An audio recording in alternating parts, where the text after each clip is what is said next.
Hey everyone, and welcome back to Grilling and Smoking by Micah. For today's cook, I'm going to cook another brisket.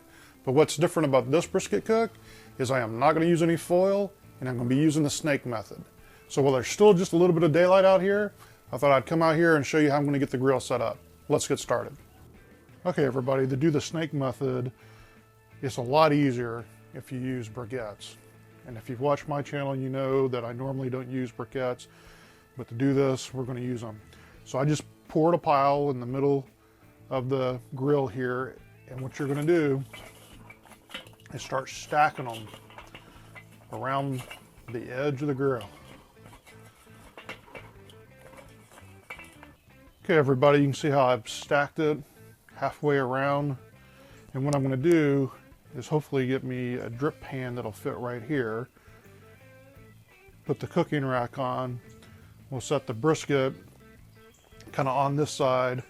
We'll light a few coals over here, and that'll slowly burn around. Another thing I'm going to do is take me some of my lump wood that I'm going to be using the smoke with and kind of set on top ever so often so it has some smoke. So we'll be back when it's time to get the brisket on. Okay everybody, I lit just a few coals. I'm going to get those coals arranged right here on the end. And what this is going to do is this going to light the end of this snake, and then it's going to slowly light and run all the way around. And what I've got here is a mixture of mesquite and apple, and I've got that about halfway around, because about halfway through this cook it's probably going to stop accepting smoke on the meat. So I'm going to get the water pan in there, get the grate on, and we'll be right back. Okay, got my water pan in. Be adding that water. Okay, I got this 6-pound brisket that I prepared earlier, and I am going to lay it fat side down. And that is just, the reason I'm doing it is because I like a nice bark on it, and I usually get a better bark on the top of the brisket than I do on the bottom of the brisket.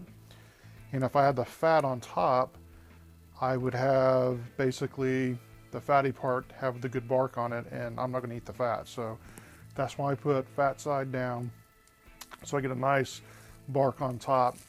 What I'm going to do is I'm going to get my Maverick probe in there. I've already got the one for the grill here. Get all that set up, get the lid on it, get the vents adjusted to hold around 225.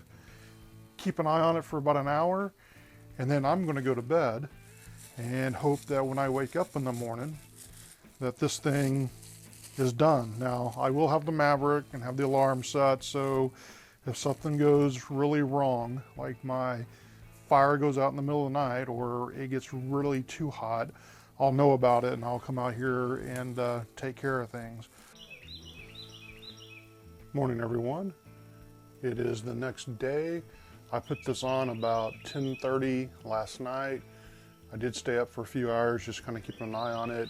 It maintained a pretty good temperature, anywhere between 225, 245.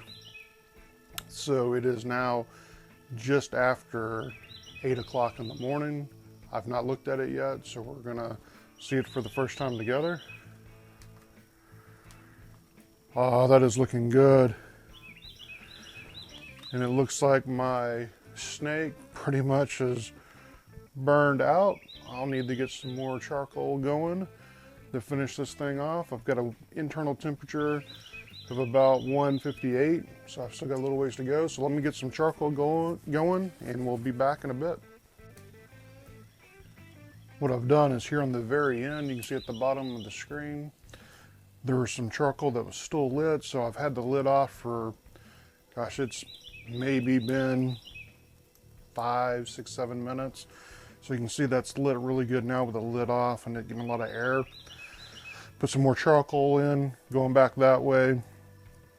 So hopefully that'll light that and start the snake going again. I'll probably leave the lid off just a few more minutes to make sure that's good and lit.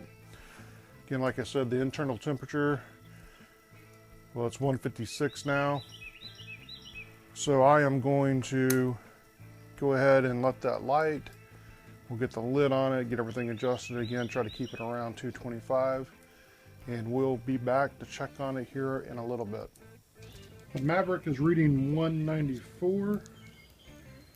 I'm going to check it with my thermal pop.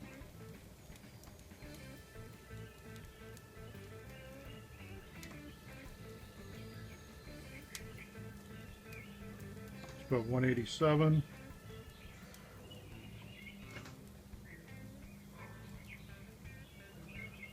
$179. Also, I'm feeling for how tender this is, and it's not really sliding in as easily as I would like. So I know I still have a little ways to go. Alright guys, I'm going to get the lid back on here. It's been out here for about one more hour. And this is starting to slide in and out pretty easy now. And I am showing above 200. So what I'm going to do is take that off, get it wrapped in a towel, put it in the oven with the oven off obviously, and just let it rest for a while. And we'll slice this up for dinner. There it is. I brought it inside, covered up with a towel, let it set for about 2 hours. I will say total cook time on this was about 16 hours, so it's pretty low and slow. And there were a few times where the temperature dipped down low and I had to recover, so it did take just a little while. So let's cut into it and see how it looks. I've got some of it sliced up on the plate there. A little bit of a small smoke ring there. Let's body into it and see how it tastes. Like I said, there's a little bit of a smoke ring there.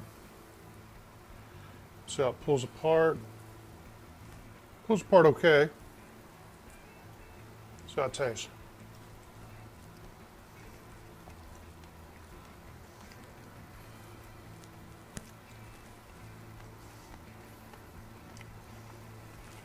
I think I need one more bite. Yep, that did it. That's a good brisket. Took me a little bit longer to cook it than I thought. Again, like I said, I wanted to cook it without wrapping it. So I succeeded with that. It's a great brisket. I hope you liked what you saw. If you did, please give me a like, give me a thumbs up. If you haven't yet subscribed to me, please do so. Also, I encourage everybody, please comment down below. I love responding to your comments. Also, you can follow me on Facebook, Pinterest, Twitter, G+, right here on YouTube. Until next time, we'll see you then.